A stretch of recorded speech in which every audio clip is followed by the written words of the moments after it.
Не се чувствувам безбедно дома ниту на улица. Имам закани по живот и мета сум на населни хомофобични напади. Вака се пожали активистот од ЛГБТ заедницата Беки Масани. Вели стравува за својата безбедност на секој чекор. Нарушено му е и здравието. Основното човеково право, слобода на движење ми е одземено целосно. Освен физичките повреди, најмногу болат тие психичките кои стават тешки последици со кои треба да се носам цел живот.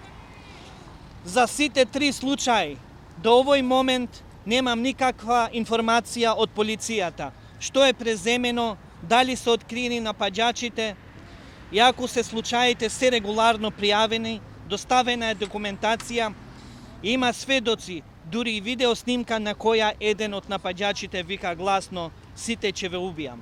Нападите ги пријавили во полиција, но нема повратна информација за насилниците.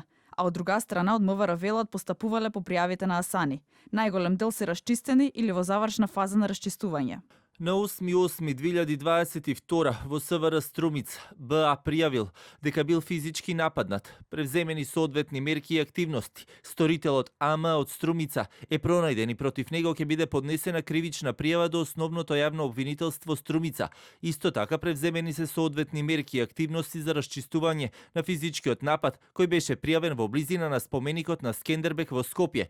Имаме осомничено лице и по целосно расчистување на случајот ќе биде поднесена кривична пријава. Асани вели дека само во последните 20 дена 2 пати бил нападнат. И лани во јуни по завршувањето на парадата на гордоста во Скопје, Асани беше нападнат во Сарај.